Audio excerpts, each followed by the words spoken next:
Hello, Colorado, and welcome to the National Cybersecurity Center's Cybersecurity for State Leaders. I'm Maddie Gullickson, project lead for this initiative. We are excited to be with you today, especially given that this is our home state. For those of you unfamiliar with us, the National Cybersecurity Center, or NCC, was founded by former Governor John HICKENLOOPER as a nonprofit dedicated to cyber innovation and raising awareness of pressing cybersecurity issues. Our programs cover cyber education, election security work, and a co-development of the first ever Space Information Sharing and Analysis Center. Our mission is simply to do what we can to secure the world, and that's why we're excited about this program. Governments are huge targets for cyber attacks, not only for their data, but also for the fact that they deliver critical services. And as leaders in state government, you are the front lines in helping to defend against ongoing attacks. You are the front lines of democracy. By championing investments in cybersecurity for your state, as well as modeling strong cybersecurity practices for your colleagues and constituents, you're leading the way to a stronger cyber future for us all. And that's why we've designed today's cyber briefing with you in mind as legislators and legislative aides. We know you're busy, and so if you need to drop off at any point during today's live session, we've created an on-demand, self-paced option for you to take to complete today's module. This can be accessed at any time via cyberforstateleaders.org. Once you finish today's briefing and take a short post-briefing survey, you will receive a certificate demonstrating your completion, as well as your dedication to advancing cybersecurity in your state. We've developed a dashboard on our website that tracks the number of certificates per state, so make sure to get your certificate, share it through your LinkedIn or social media channels, and do Colorado proud. All right, let's get ready to dive into our modules. We've broken our topics up into three main categories, including an overview of why cybersecurity matters at the state level, a breakdown of some of the major attacks you could be a victim of, and finally, an outline of some key steps you can take immediately to start better securing yourself. Some of the experts you will hear from today include former DHS Cybersecurity Deputy Undersecretary Mark Weatherford, senior experts and researchers at Google, Microsoft, and IBM, and we even have a special message from Shark Tank's shark and cybersecurity guru, Robert HERJAVEC. And because we have limited time, we've added a section of additional discussions and updates on election security, small business administration, cybersecurity resources, as well as tips from experts on how to prepare for and respond to cyber attacks. We're continually adding material throughout the year, so keep an eye out for ongoing tips and tools. If you have any technical difficulties during this briefing, please email us at cyberforstateleaders@cyber-center.org.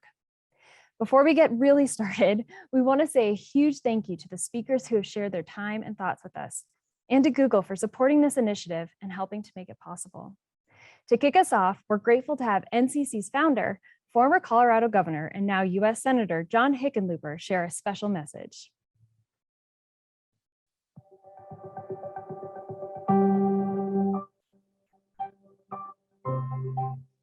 Hi, I'm Senator John HICKENLOOPER of Colorado, and I want to personally thank you for participating in this training. By improving your personal cyber hygiene and raising your awareness of cybersecurity issues, you are defending the front lines of our democracy. As a former governor and mayor, I understand the challenges our communities face in preparing for and responding to cyber threats. I led our state through historic floods and wildfires, and the damage that can be caused by cyber attacks is not unlike the damage I witnessed in those incidents. Instead of brick and mortar damage, we see financial ruin, stolen identities, or potentially even more catastrophic, hacking our water or power resources. As state leaders, you are an influential part of how resilient your state can be against the ongoing threats of cyber attacks. We must all stay vigilant in supporting our state and local cyber and IT administrators who are working daily to secure our communities. And that means we must all stay personally vigilant as well. By improving your personal cyber hygiene as a state legislator or government employee, you are contributing to an overall culture of security and are making us all safer. Thank you for all you do to lead our communities.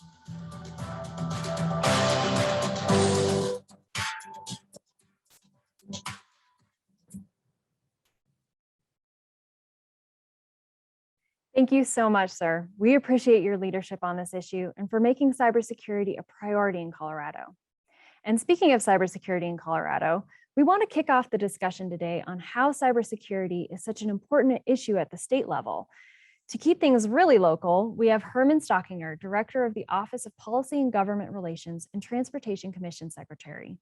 He will walk us through how the 2018 ransomware attack on the Colorado Department of Transportation impacted the state and how legislators can support state agencies in defending against these types of incidents.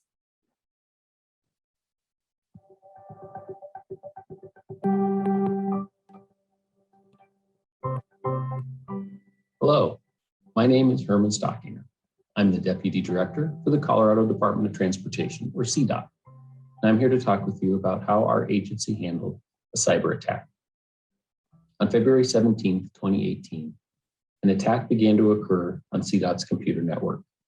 This infiltration made its way through CDOT's network, affecting servers, users' computers, and data by ransomware. Every entity of CDOT's business operation was affected in some way, and it initially put the majority of communications and operations in the dark. Questions like, can we pay our employees? Can we pay our contractors?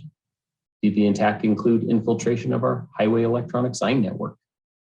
Even the question of how do we keep 3,000 employees busy if they can't use the computer for an undetermined amount of time were questions we realized we really weren't prepared to answer.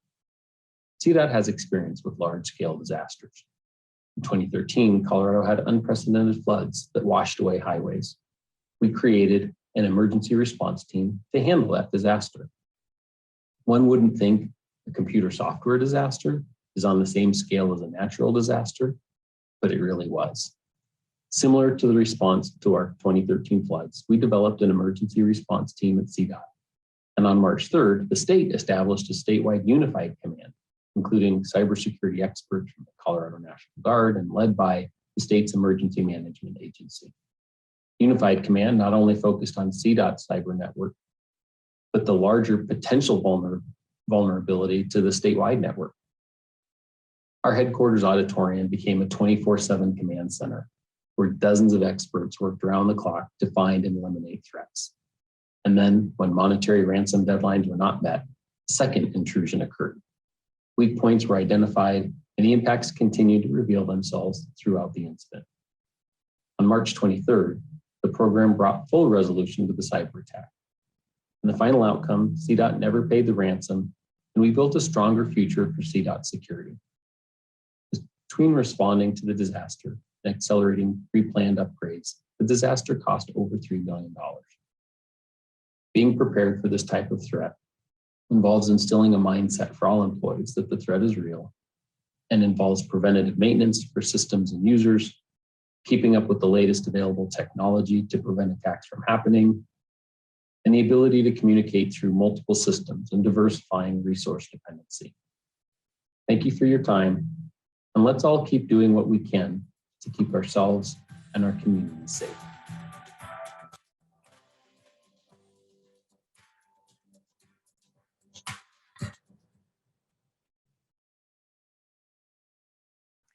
We truly appreciate you walking us through that experience. Obviously, keeping technology updated is a critical component, as is enhancing the regular monitoring of networks. His discussion also raised an unsettling question that more communities are having to deal with, whether or not to pay ransoms in the face of these types of attacks.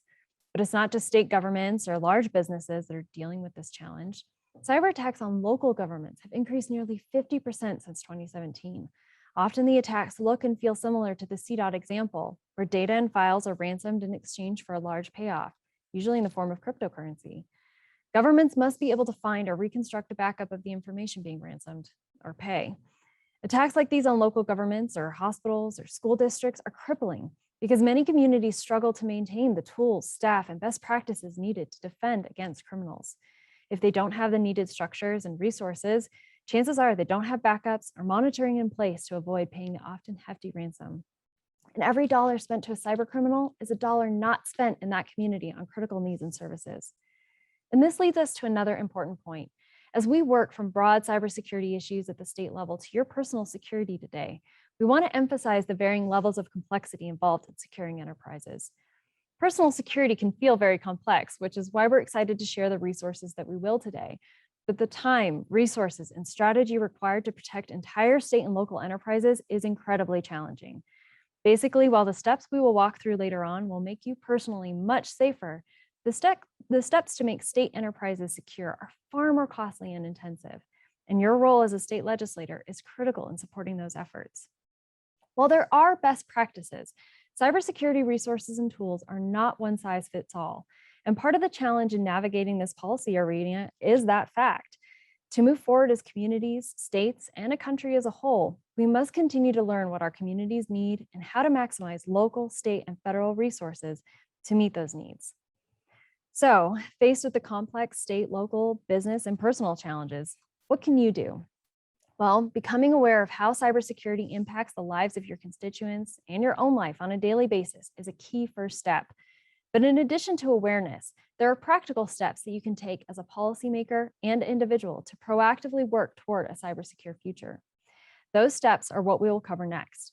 We won't cover every major threat or all the tools in the toolkit today, but we are going to cover some fundamentals that will help you create a foundation for more cyber learning. And by establishing a strong foundation, you can continue to add not only to your personal learning and security, but to the greater policy awareness and security of your state. With that, we're going to cover some key cyber attacks and why they succeed. Then we'll jump into how you can defend yourself. The first attack we're going to cover is phishing. This is a huge one. Phishing attempts are everywhere, and attackers have gotten incredibly advanced, studying our behaviors and fine-tuning their approaches to exploit our vulnerabilities. In order to better prepare ourselves against this type of attack, we need to really understand what it is and why it works.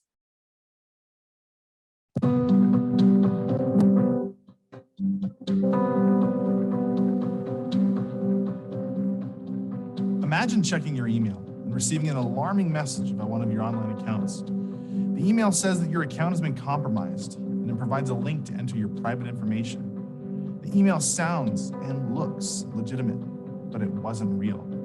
Instead, it was sent by cybercriminals looking to phish you. Phishing and spear phishing are some of the most prevalent cyber scams because they work.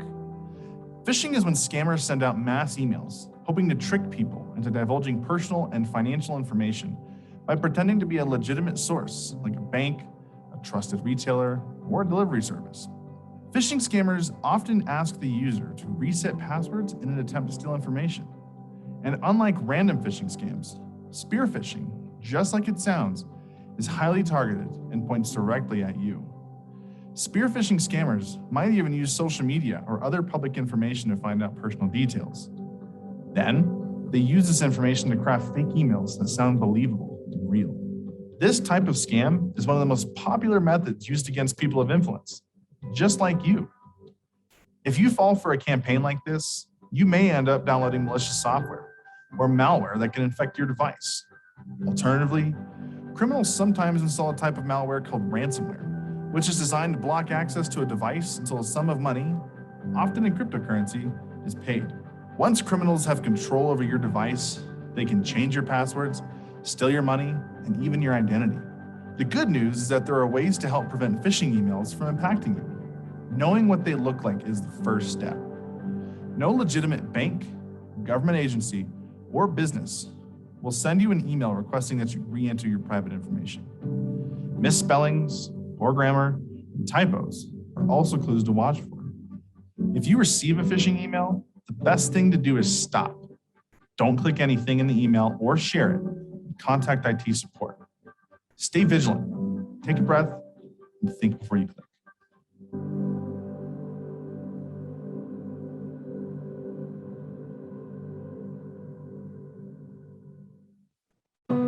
While phishing is a more obvious and prominent attack, it is important to consider the physical security of our important devices as well. As legislators, you may be an even greater target of this type of an attack. Here to walk us through that is security expert Maurice Turner.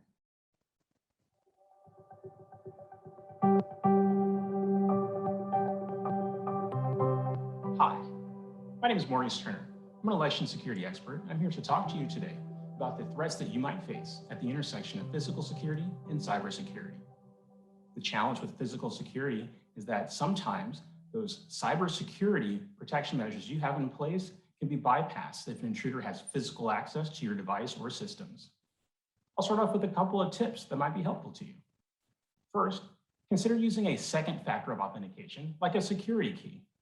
It works together with your strong password in case that strong password is stolen or somehow compromised through a data breach. Secondly, consider having an automatic lock on your devices. This can be as short as 5 minutes.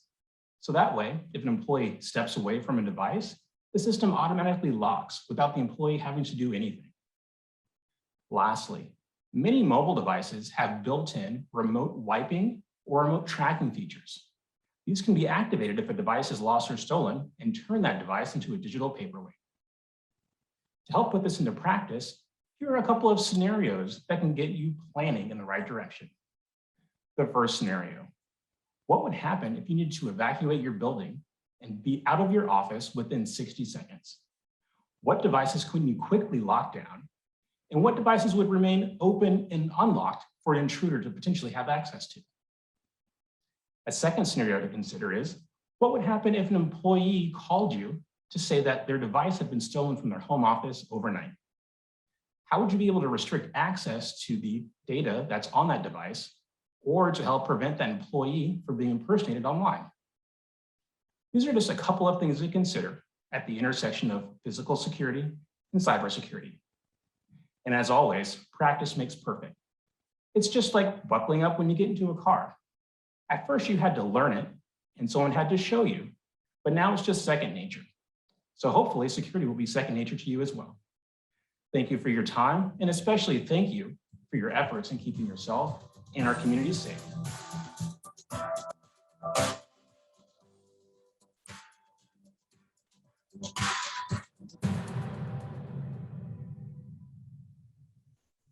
Maurice mentioned that there are tools to shut down access to your device if it's lost.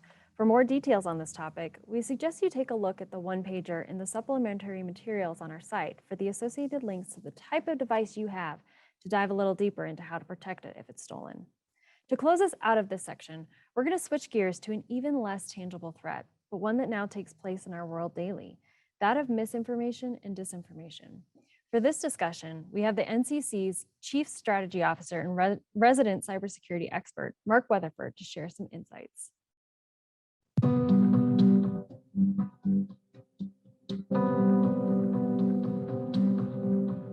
Hello, my name is Mark Weatherford, and I'm the Chief Strategy Officer at the National Cybersecurity Center.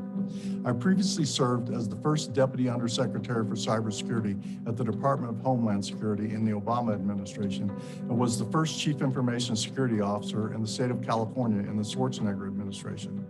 I also served as Colorado's first Chief Information Security Officer under both Governor Bill Owens and Governor Bill Ritter. The challenges of misinformation and disinformation are everywhere today. And while the recent Russian misinformation campaigns to distract American voters and the ongoing fake news about COVID-19 are front and center, they're only the most visible. History is rife with fake news. Everything from Sasquatch to the Flat Earth Society and aliens from Mars to the Pigman. Someone is always out there looking for new ways to exploit those people willing to listen. You may remember the Twitter incident in 2013 when hackers compromised the Associated Press Twitter account and tweeted that there had been explosions at the White House. This was a legitimate source, so most people, for a very short time, assumed the information was factual. The stock market even took a quick but dramatic dip following that tweet. I recently read a story about a sign taped to an elevator in an apartment building informing people that using the elevator would soon cost $35 a month. The tenants were outraged and launched a social media attack on the building manager, only to find out that it was a prank. Unfortunately, the damage was done, and cleaning up the mess took far longer than starting it. A quote attributed to Mark Twain goes, "A lie can travel around the globe while the truth is still putting on its shoes."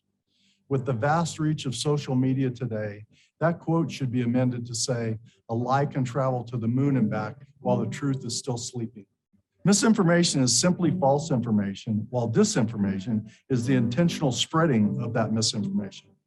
While the strict definitions are slightly different, disinformation is a challenge today because social media has created vast opportunities for sharing information that simply didn't exist just 10 or 20 years ago.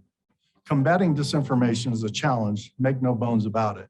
But there are a few things we can all do, and they involve critically thinking about and evaluating information before sharing it. It's an unfortunate sign of the times that we should all be a little paranoid about what we read online today.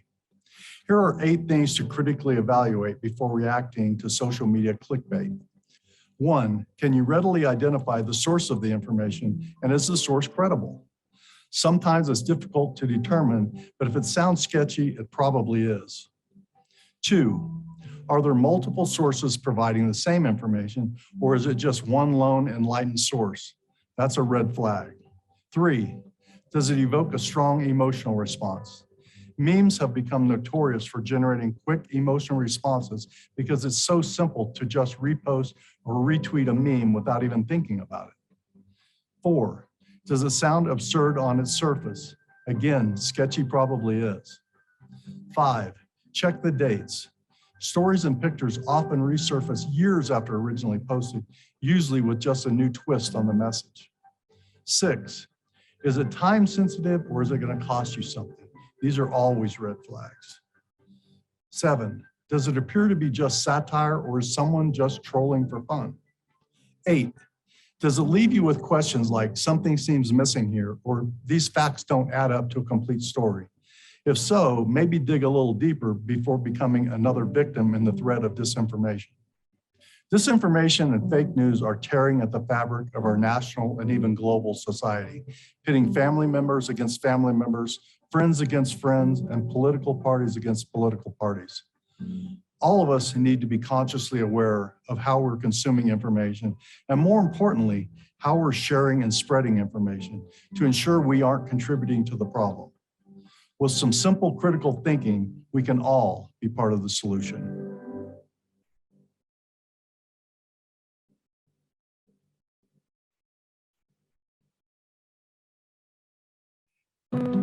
That was a lot of great information. And now that we better understand how criminals might be thinking about getting our information, we can jump into some key steps you can take to protect yourself.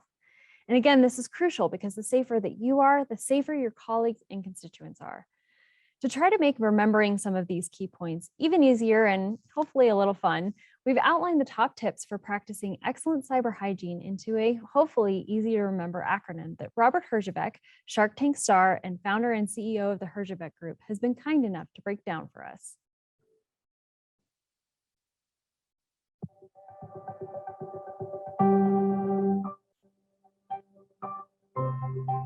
Hi, this is Robert HERJAVEC. You might know me from Shark Tank. What you might not know is I'm a cybersecurity expert.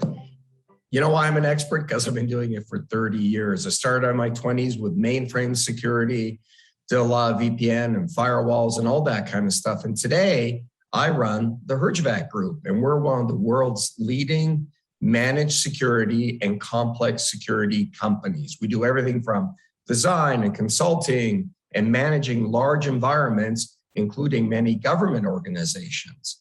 And we all know, especially governments, how much we are all under attack. The level of attacks is increasing at a rate never seen before. And it's just going to continue with this post-COVID world and everyone working from home and the digital economy. It's only going to get harder. And you know what? You got to stay smart online and don't get duped. And what does that mean? Deploy multi-factor authentication. Update your software regularly. Passwords, make them stronger. Your first dog is not enough, or your kids' names, make them stronger. Encrypt your messages, files, and backups. Don't click on things you shouldn't.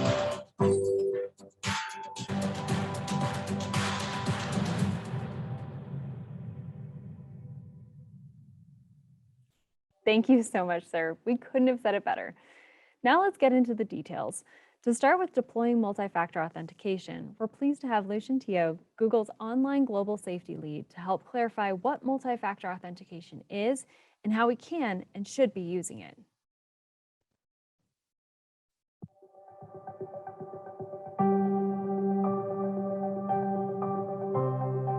Hi, I'm Lucian Teo, online safety lead at Google. Most of us are used to logging into our various devices and online accounts using a single factor of authentication, like a password. At this point, you would have learned how to create strong passwords, and you'd also know that you should be using unique passwords for every account you have. But given the growing sophistication of cyber threats, especially those aimed at sensitive information held by state legislators and government employees, you might want to consider using more than one type of authentication, or what's called multi-factor authentication. Enabling multi-factor authentication is like adding a PIN-activated security system on top of your normal lock you already have on your front door. Multi-factor authentication incorporates different pieces of information like something you know, something you have, and even something you are. Something you know is the most common type of authentication. Passwords, passphrases, PIN numbers, secret questions, and smartphone swipe patterns all fall into this category. These types of authentication are great, but adding at least one other form of protection is critical for good cybersecurity. Something you have is another type of authentication that requires a piece of physical hardware. This could be a USB key, a smart card, or a random code generated on a dongle. Codes sent to your phone via SMS would also fall into this category, though SMS authentication can fail if you should become a victim of SIM swapping. A better alternative for something you have would be an authenticator app such as Google Authenticator, which requires you to have your physical phone in your possession. You could also use personal biometrics such as fingerprint scans, facial recognition, iris scan, or even a voice print as a form of authentication. These types of authentication are more difficult to compromise. Most online accounts offer steps for at least two-factor authentication, and keep an eye out for the common question of, would you like to use multi-factor authentication, or would you like to enable two-factor authentication when you sign in or create an account? Your IT department can also help guide you to these options.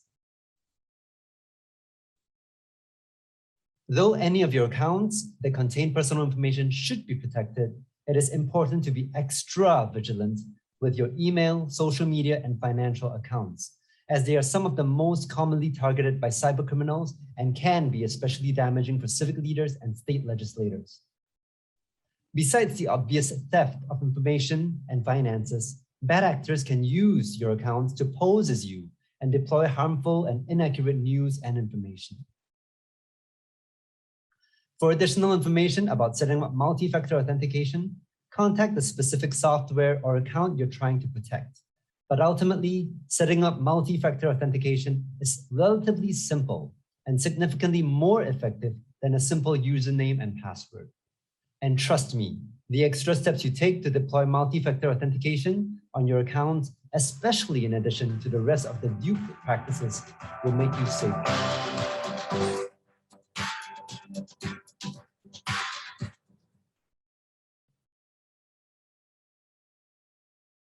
Thank you so much, Lucian. Next up is talking through software updates, why they matter, and how to do them. Software updates are particularly useful in protecting against malware attacks. Here to share with us what to do is Ethan Chumley, Senior Cybersecurity Strategist for Microsoft's Defending Democracy program.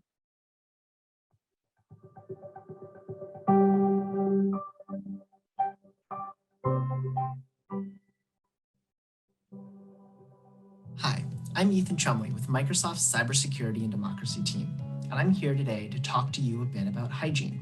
And no, I don't mean the flossing or the scrubbing kind that are part of your daily routine. I'm referring to cyber hygiene, a critical part of keeping your computer system secure. If you're not sure what hygiene looks like, just think of those little pop-up windows that ask you to install the latest operating system version, the latest app update, or that next patch. And I know, just like you, waiting to install those updates during an already busy day can seem tedious, but this is a key practice to maintaining good security.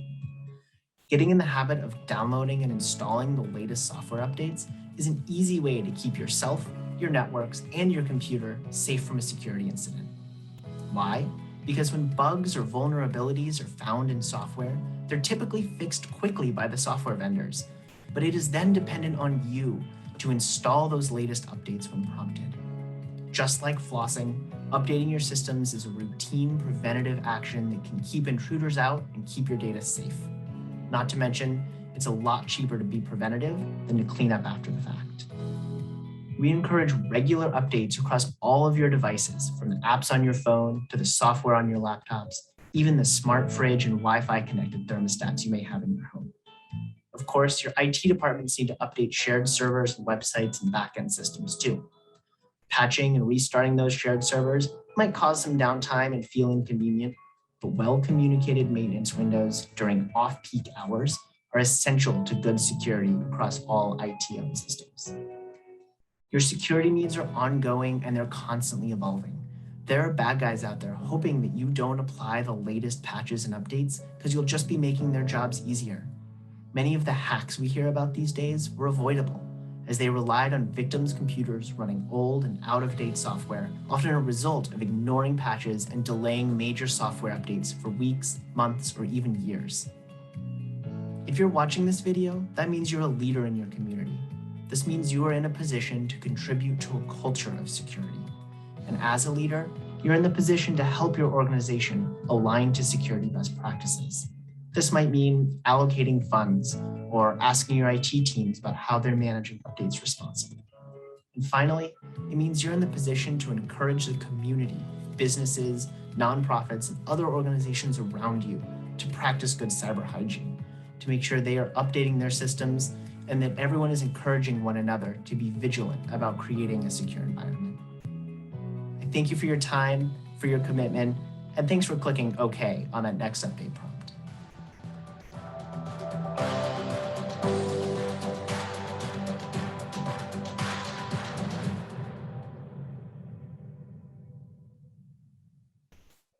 Thanks, Ethan. Now let's dive into passwords.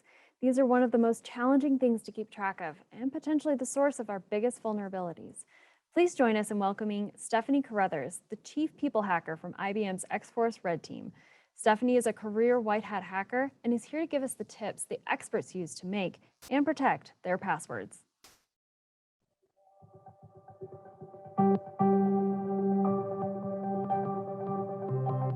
Hi, my name is Stephanie Carruthers, or you can call me Snow. I'm the Chief People Hacker at IBM's X-Force Red. I'm so excited to be talking about passwords with you today. Now, to set the stage a little bit, my team and I, we're a bunch of hackers. We're paid by organizations to find flaws in their cybersecurity before criminals do. Now, with that being said, I wanted to say that I'm coming at this from an attacker point of view. As I'm talking about passwords, I'm also going to be talking about how to make yourself more secure. So you might hear things like your password should be strong and secure, or your password should be long and complex. But what does that actually mean? First, let's take a step back to really understand how criminals can crack or brute force passwords. So let's say you're signing up for a new website and you enter in your new password. Well, what the website does is it takes that password, it scrambles it all around, and it saves it in a database. That scrambling process is called hashing. So if a criminal breaks in and steals all the hashes from that database, they can't just read your password. But what they do is they use really powerful computers and word lists. Now, each word on the word list is hashed as well. It has that same scramble. So what they do is they take your hash of your password that they got from the database and they run it against their word list. And once they find a match, they know exactly what your password is. Now, here comes in your password should be long and complex. So if you take a password that's only 8 characters long and let's just say lowercase letters, that could take seconds to crack.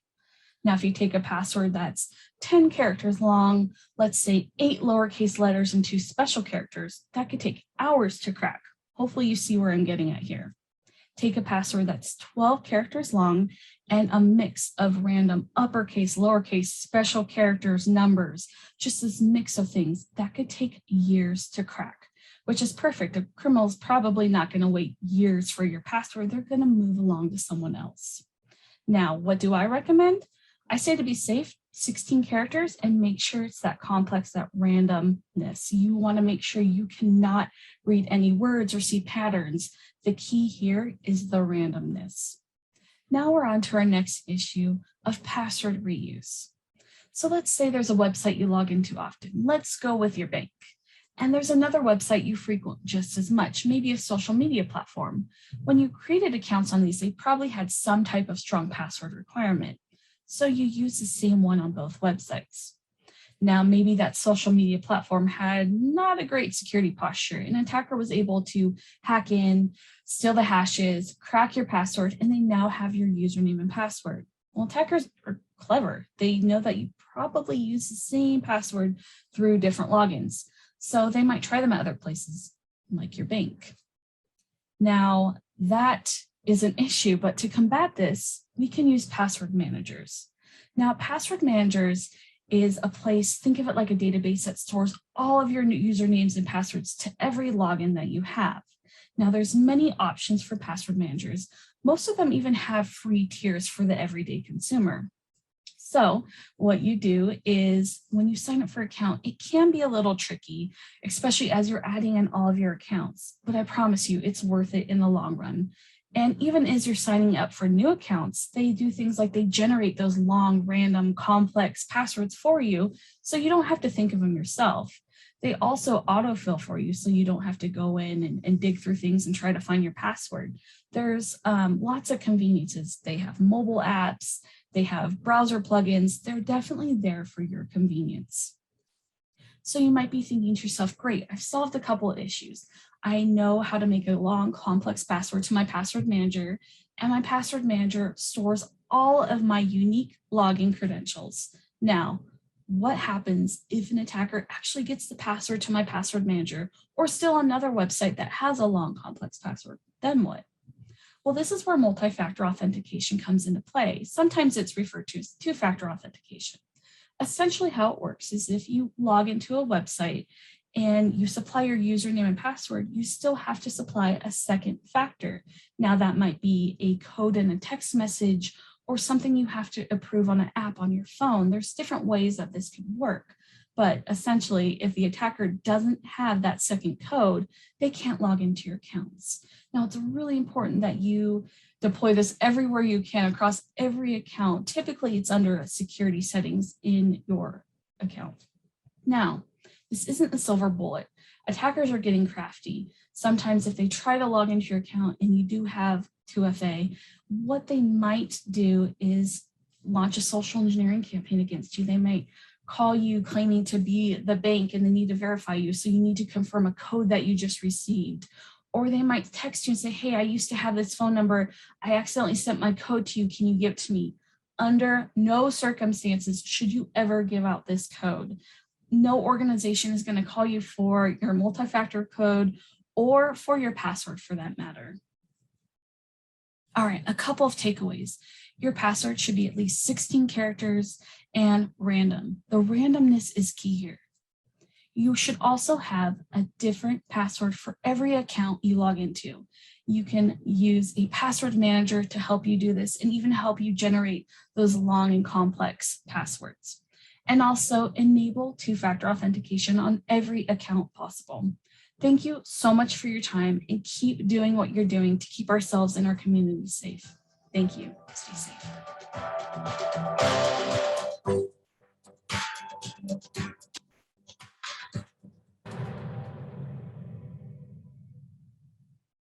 That was a great explanation, Stephanie. While 16 characters may be a little daunting, think about it this way. If you use a password manager, and there are several now, examples include LastPass or Keeper or Dashlane, then you really only have to come up with one super complicated password, and that will help keep you way more secure online. Next, we have encrypting emails and files and backing important files up. These two are thrown together because they are complementary. They both help protect against malware attacks and help protect you in case someone does get into your stuff. Our presenter on this is NCC board member Leslie Kershaw from Siren Solutions, and we're excited for her to share her 20+ years in cybersecurity to talk through encryption and backing up files.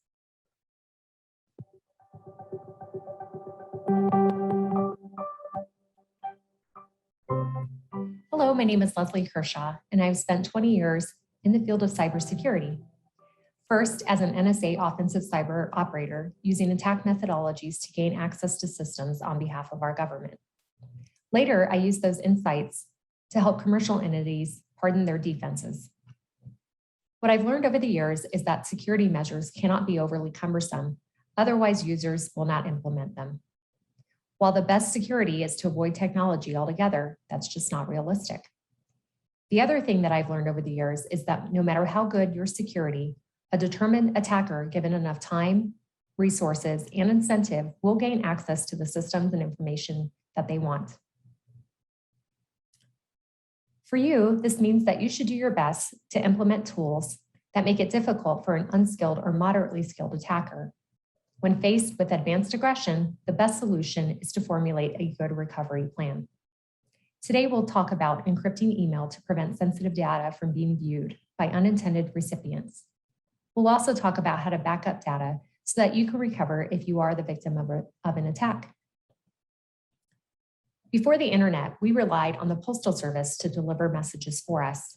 When we were on vacation, we would send those glossy postcards filled with details about the fun times that we were having. We didn't care if anybody saw them. When faced with difficult news to share, we would write a letter and fold it into an envelope. We may even buy envelopes that had additional security to protect the sensitive information of our writing. When we think of our email messages, we should think of them in the same way. Unencrypted email is that postcard that anyone can read with limited tools and knowledge. When we communicate sensitive information, we need to use encryption to wrap our message in that protective envelope. There are 3 mechanisms that you can use to encrypt messages. I'll go from the simplest methodology to the most difficult. The first is through enterprise encryption. This will be set by your organization's IT staff. The encryption will leverage S-MIME, which allows for the encryption of any type of data that you would like to send. They will issue you a signing certificate that can be tied to your email. Once you install this, you'll simply check the encrypt email button or the lock button to encrypt your email message. As long as your intended recipient's organization also supports an encryption management server, you can send and receive without issue.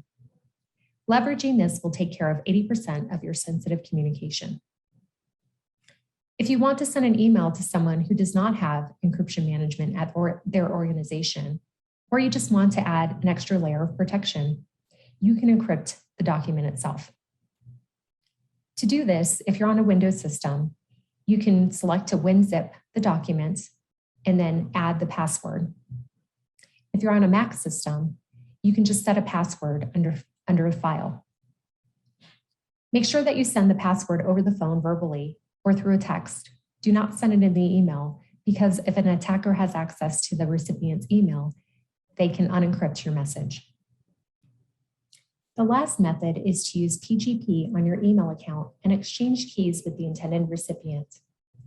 The install and use of this goes beyond the time that we have left in this video, but there are great resources on the internet that can help you. The only drawback of this method is that it only encrypts plain text emails. Encrypting emails will help you thwart lower-level attackers that attempt to pry into your personal data. Advanced attackers will use sophisticated methods to access your information and may even try to cause damage. Trying to recover from an attack is an emotional and time-consuming endeavor. It's best to prepare for it potentially happening by treating it like insurance. You build up the method to recover, knowing that you might someday need it.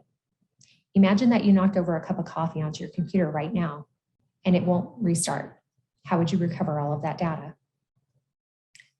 The simplest method is to back up your data in an automated way. Once the automation is set, you will never have to think about it again until it's time to recover. I like to use an external drive that I connect via USB to my USB docking port. That way, anytime that I connect my laptop to my external screen, which is also on my docking port, I'm setting up the automated backup without even thinking about it. If you're using a Windows system, just go to your system, then settings, then updates, and security. You'll select that external drive that you just connected via USB. You'll set the interval and the backups will begin. If you're using a Mac, you have 2 methods available to you. The first is to connect to iCloud. You'll select the drives and the documents that you want to be automatically updated, and they'll take care of that for you. The good thing about that methodology is that you can also access those files on different devices. You can also set up your Mac for external drive automated backup in a similar way. You'll just go to System Preferences, select the Time Machine, and follow the prompts. I hope that you never have to recover your files or that you're a victim of an attack. But if you are, I hope that this helped you prepare. Have a great day.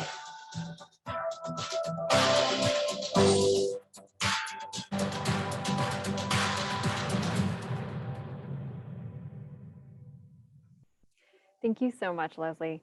I think one of the things that's helped me quite a bit in remembering to conduct regular backups is setting a calendar alert. Well, we have the final topic coming up next, and that's how to avoid clicking on things you shouldn't, and what to do if you accidentally did, because let's be honest, we've all been there. To share about how to protect against this, we're pleased to welcome Google's Sunny CONSOLVO, researcher, and security and privacy user experience team lead. Sunny, thank you so much for being here. A researcher at Google who focuses on security, privacy, and abuse topics. By now, you've learned a lot about how to avoid email phishing campaigns. So in this module, we're going to dive a bit more deeply into how to be aware of what not to click on when it comes to web pages, and what to do if you accidentally do. Let's be honest, we've all done something we shouldn't have. We've all clicked that link. You know, the one that takes you to a shady website or starts to download something onto your computer. So what are some ways to avoid doing that? First, let's talk about how you might figure out that you're on a shady web page. One sign might be that if you try to leave the page, you get bombarded with a pop-up asking you some version of, "Are you sure you want to leave this page?" Or maybe "Install our antivirus program." That should be a red flag right there. Another sign might be that you get a pop-up to sign up for more information, especially if it's hard to click out of that, before you've even reached the actual content. If the site is only mildly shady, be careful to not share any personal information or sign up for anything on your way out, and just X out of that tab. But if it won't let you out, try closing out of your browser entirely. If that doesn't work and you're on a Windows computer, go to your Start button and look for your Task Manager. From your Task Manager, look for your internet browser in the list, select it, then end that task. If you're on an Apple computer, go to the Apple menu, select Force Quit, then look for your internet browser in the list and force it to quit. At this point, it would be a good idea to open your antivirus software and run a scan. If you're unsure how to do this, check in with your legislative IT staff or your personal organization's IT staff to walk you through those steps. Though you may end up on less savory sites through simple internet searches, another way can be from links you receive in an email or text message. Before opening a link from a text, make sure you know who sent it to you, that it's someone you trust, and then it really is them who's sending it. If you don't know who it is or are suspicious that it might not really be who you think it is, don't open it. You can always contact the sender another way, for example, by giving them a call, just to make sure it's not a phishing attack. And when it comes to email, there are several tools you can use to proactively scan for malicious links or attachments. If you want to check where the link leads to, hover over it and make sure you recognize the source and that the source in the hover matches what's in the email. It's a good idea to check the source in your internet searches too, to make sure the domain you're about to click on is the right one. Most email platforms now have some type of alert or warning to draw your attention to potentially suspicious content. With Google's Advanced Protection Program, for example, even more stringent checks are performed before you try to download something. Advanced Protection flags and may even block file downloads that may be harmful. These steps to protect yourself aren't done in a vacuum. Remember to keep all of your software, apps, and devices updated, and ask IT for support in installing trusted antivirus software, firewalls, and email filtering. And of course, always back up your files. Criminals can't make you pay for information you already have.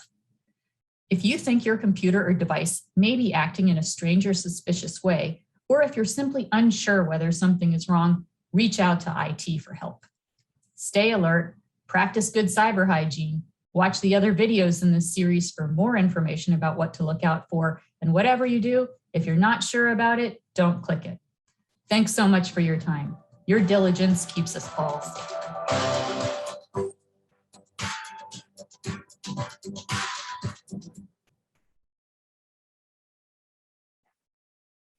Thank you, Sunny. Another key thing to remember as you're looking at various sites is whether there's a padlock at the top left of the URL bar or where the web address is.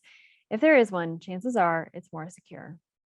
Well, that's it for us today. But before we hand off the discussion to Colorado State CISO and cybersecurity champion, Debbie Blythe, we do want to highlight a few last resources. First, if you as legislators or legislative aides or staff observe any suspicious IT-related activity, unusual events, or potential threats, please report those to legislative IT support as soon as possible. To do this, call 303-866-5849 or email ithelp.g as in golf, a as in alpha, @state.co.us. You can also contact Senior Information Security Analyst Larry Hofer at 303-866-3487 or email him at Larry, LARRY, .HOFER@state.co.us. Please be careful to not forward any suspicious links or emails.